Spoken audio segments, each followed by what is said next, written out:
mission of Montague Area Public Schools to educate and inspire all students to become motivated, articulate, productive, and successful citizens for today, tomorrow, and forever. Please rise for the Pledge of Allegiance.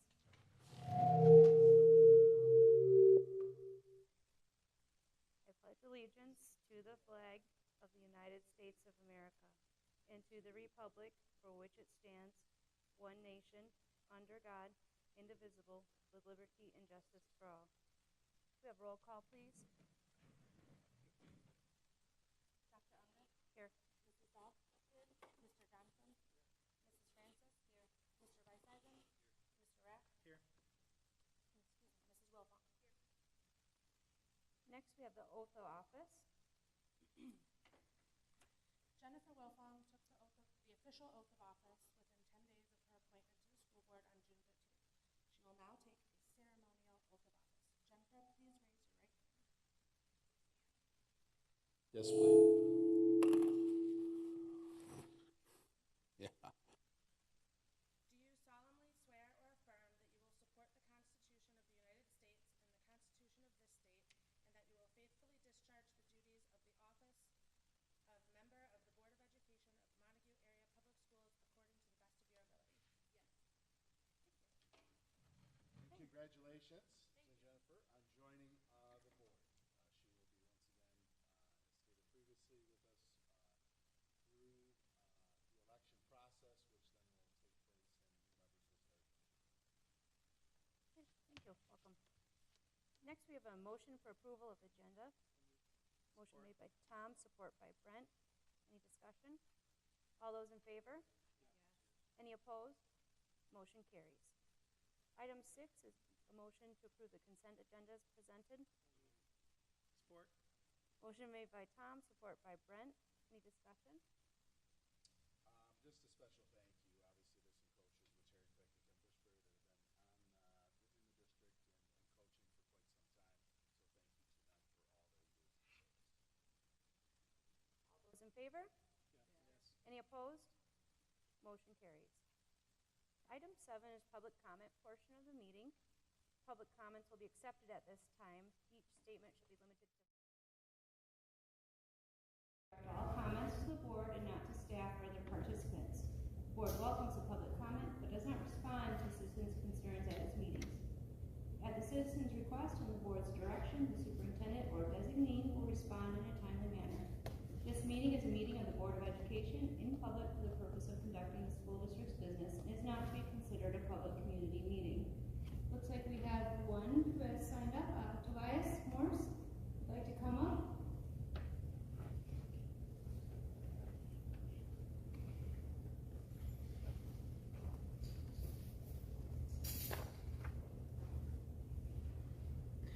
I'm Tobias Morse. I live at 6630 West Webster Road in Montague.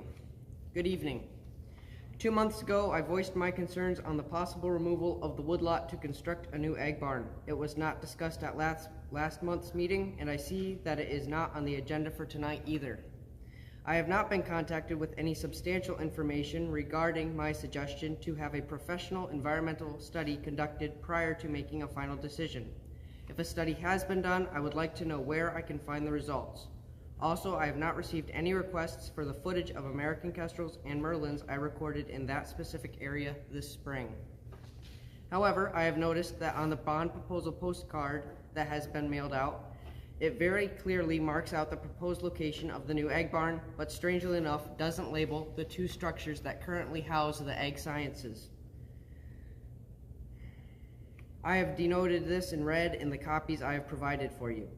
Perhaps one of you could enlighten me on how this board functions, or at the very least how you respond to public comments. It is my hope that you as a board do not make a habit of disregarding concerned community members like myself when we take the time and effort to bring concerns to your attention.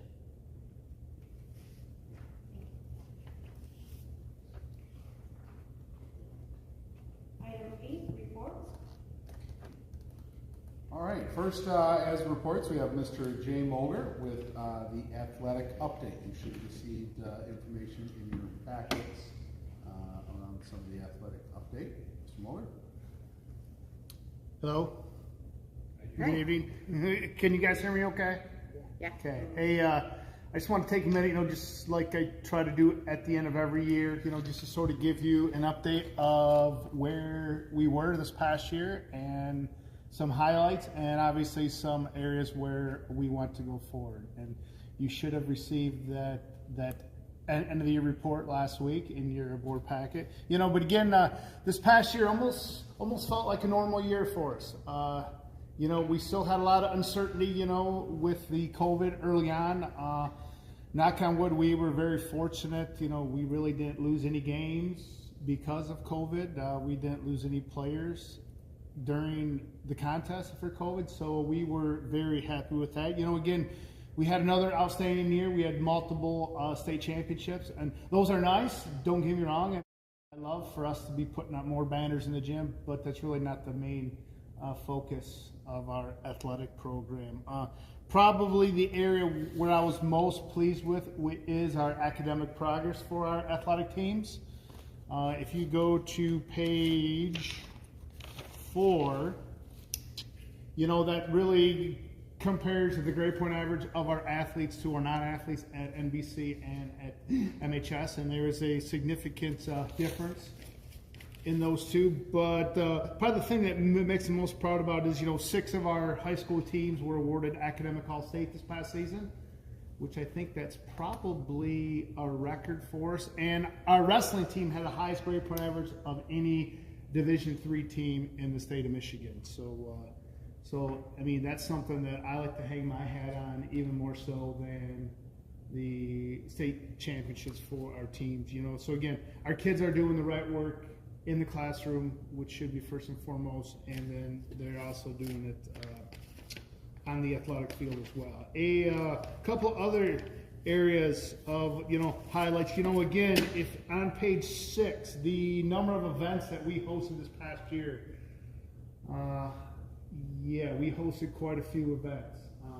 A lot more than we did the previous year. I like to host. I would rather have our kids perform at home. I'd like to have our parents stay at home. I love it when we bring people into our school, into our community, because I think we have a great thing to offer. So those numbers are pretty high, and I can honestly say that I probably almost attended every one of those home events last year. It felt like I was here more so than I was at home. The big influx is we hosted everything we could host this past spring for the MHSAA. We hosted baseball districts, softball districts, golf regional, soccer districts, and we also hosted a track regional as well. And all those events went off without a hitch. I think we were well received. We heard a lot of good compliments from other schools, so I guess that's one area where I want to continue to improve on this. I want to host. I want people to come to Montague. I want people to come to our gym, to see our school, to see our community, rather than us having to get on the bus and travel. I would prefer our teams to stay home. Our overall numbers have been holding steady. On page 7 sort of gives you a recap of the number of athletes that we have per sport. We really haven't dropped off. Actually, some sports are actually growing with some pretty good, like one is our girls wrestling is exploding. We offered that a few years ago. We had about 2, now we're about 7 or 8. So again, that is just one example of a sport that is thriving, very much so. And then if you go to page 8 and 9, those are individual awards and also our team awards. We were very successful. Like I said, we had multiple state champions. We had a first ever state champion with Emma Pendel. She was a first ever female state champion in wrestling. This past year was the first year that MHSA actually endorsed girls wrestling as a separate sport. We had 2 state champions in track. Our girls golf team repeated as a state champion. So I mean, those are the exciting times. I mean, that I look at as that's sort of the icing on the cake.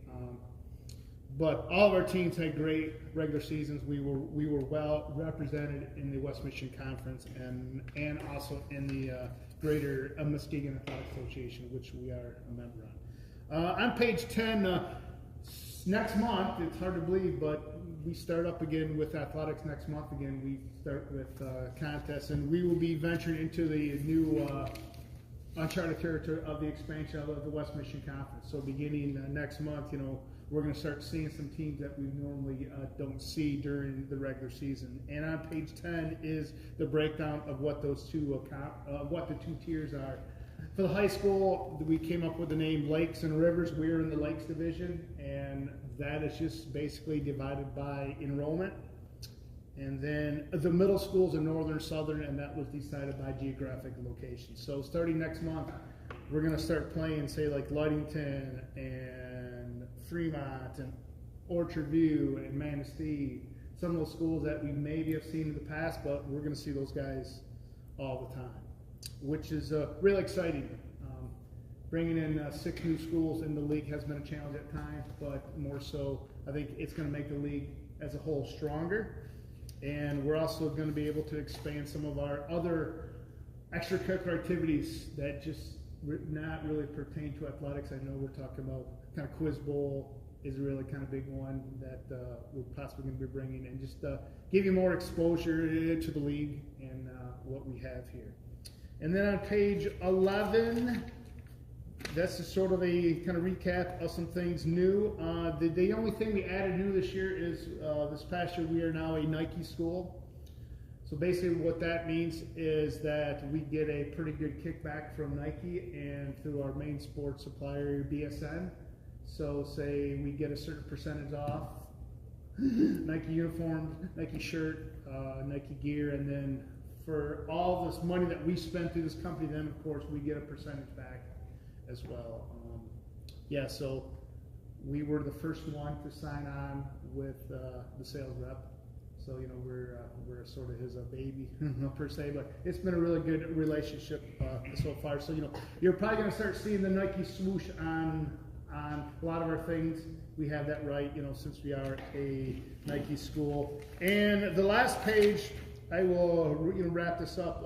These are some things that we've been kind of working on in the athletic department. One, like we've been meeting with the coaches. We're almost close to developing our vision and our mission statement for athletics. We had a good session this spring. We're going to continue to improve the branding. I mean, I am a big one on branded image. When I want people to come to Montague, I want them to know, hey, you're coming to Montague.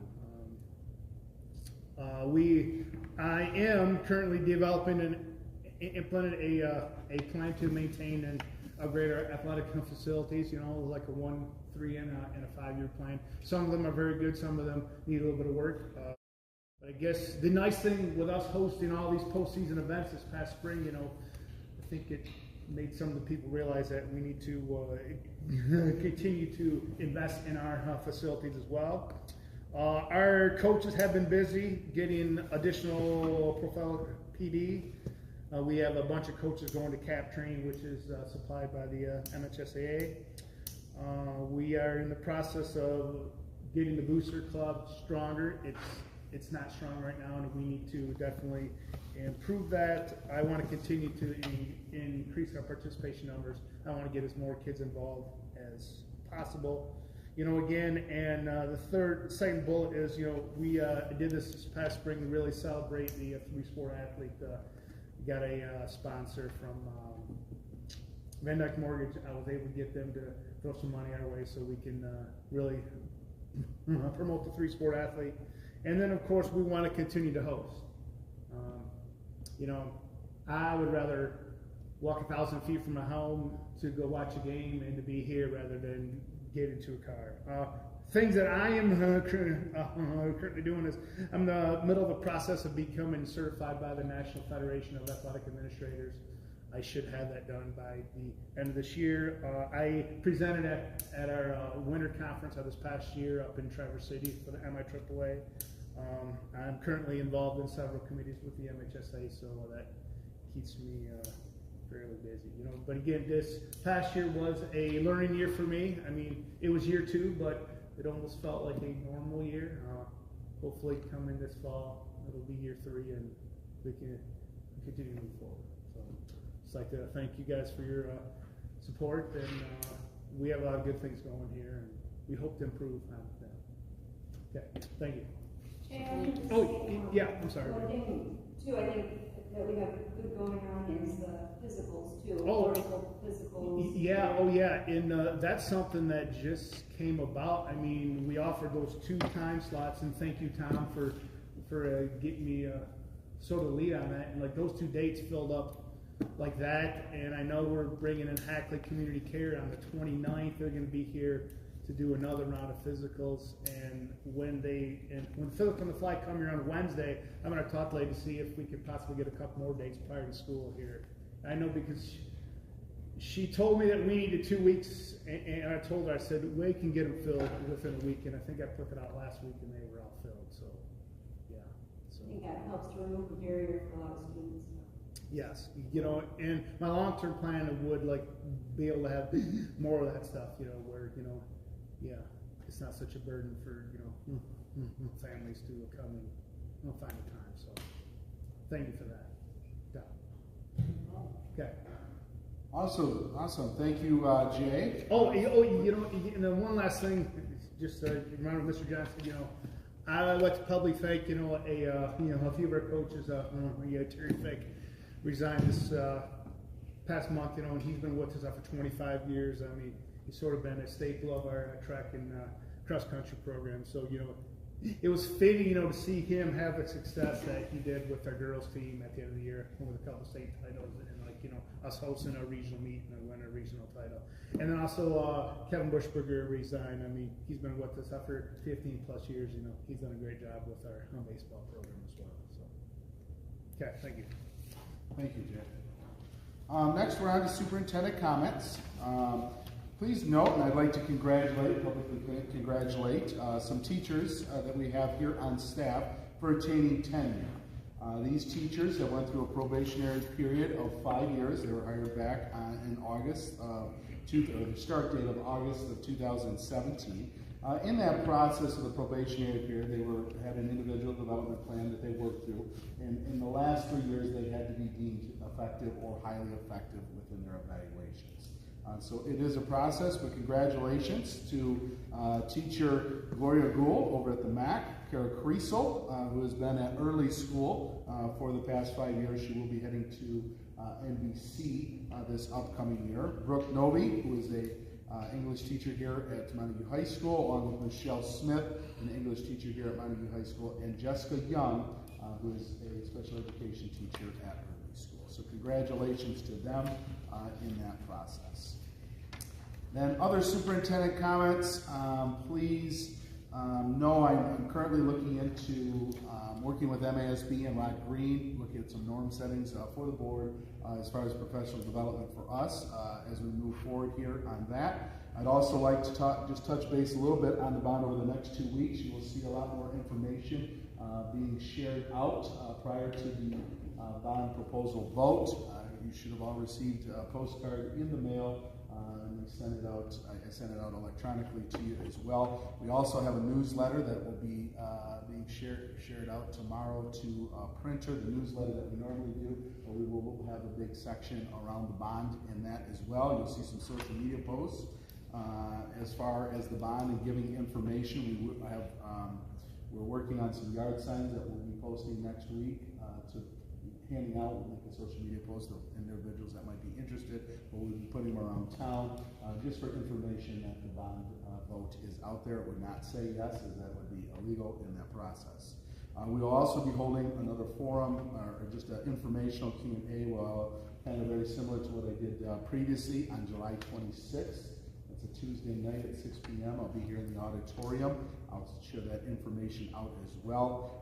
And I will continue to provide a little bit more information. Some of the feedback I've heard, a lot of great feedback around the postcards, and just one of the questions that doesn't seem to be answered in the postcard is really how does this happen? And I think the big thing that people wanted to know is that this would extend that bond loan from 2035 to 2037. So it would extend that 2 years. So when you see a $0 million increase, oh yeah, that's great, but what's the catch? And I think that is important information to share in that process as well. So we'll be sharing out as well. Also, some budget information as far as Lansing and legislation. They did set some budgets, and as we're sifting through that, it is a very beneficial budget to the district. We talked about 450 students to $600 per student. It did go at the $450 per student in that process, but there were large dollars being put in categoricals of at-risk and special education, which will be a benefit and will help the budget that we had passed look a lot better as we're moving forward this school year. And that is it for superintendent comments. Item 9, new business. The first motion we need is for committee appointment changes. The suggestion, if someone wants to make this motion, would be for the Employee Community Relations Committee to consist of Unger, Wilfong, and Francis. For Finance, to be comprised of Dahl, Francis, and Unger. Building and Site with Johnson, Rapp, and Weisheisen. And Policy, Wilfong, Dahl, and Johnson. Do you have a motion for that? Support. Motion made by Tom, support by Scott. Yes. Any discussion? So the motion that was just made there does take, Amanda Dahl was previously on the community relations. It would take her off and put her on the finance committee as being the treasurer now of the board, as we deemed at the last board meeting. So it would be a switch from there. Jen would then join the employee community relations and then replace the position where we're always previously on policy. So those would be the only changes to that. Any other discussion? All those in favor? Yes. Any opposed? Motion carries. Item B is consideration of approving the building handbooks, 2022-23 handbooks for all the schools. Support. Motion made by Tom, support by Scott. Discussion? So pretty much the same handbook as last year. There are a couple tweaks, more so at the secondary level. One for all level is around computer technology, where we looked, we talked about a number of different things. We talked about costs of broken or lost technology, when the Chromebooks and the different things. We were talking about insurance process. We are going to go away from the insurance process and just do the cost itself, but just note on that. At the middle school level, there was a change in the middle school handbook around WizKids, and not a large change. It just defines it a little bit more. When you're looking at the section in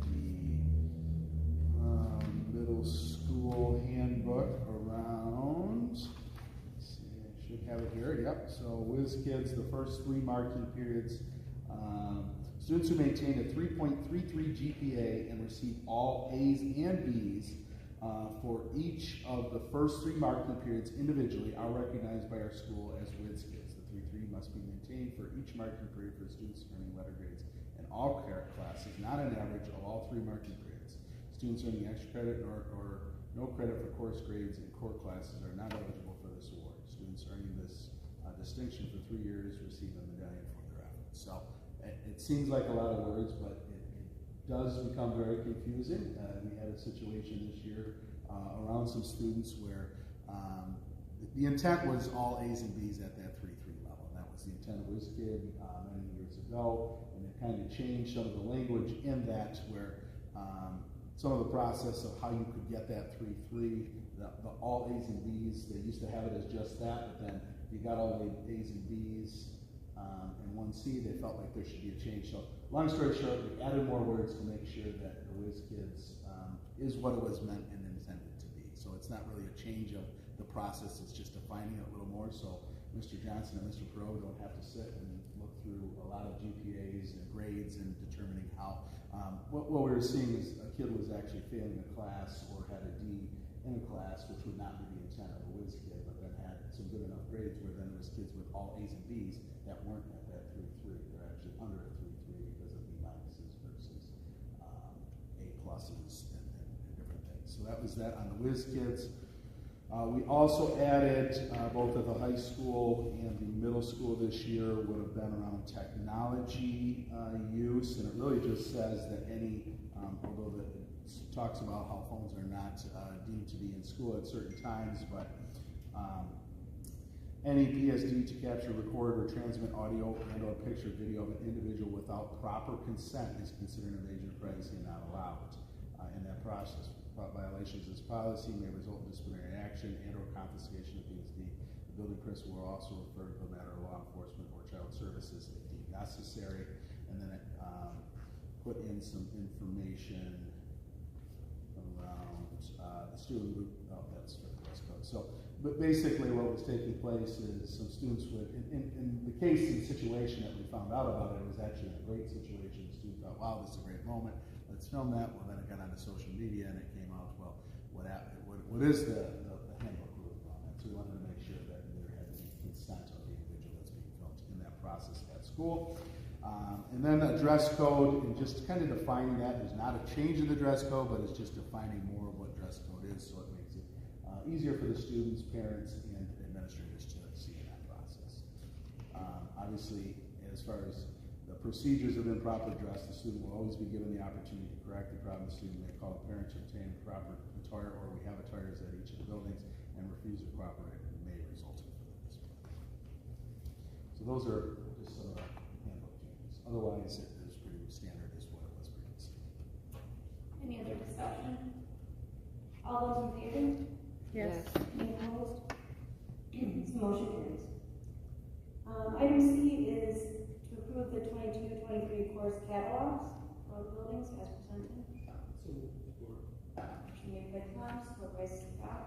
Discussion? So same course catalogs as last year.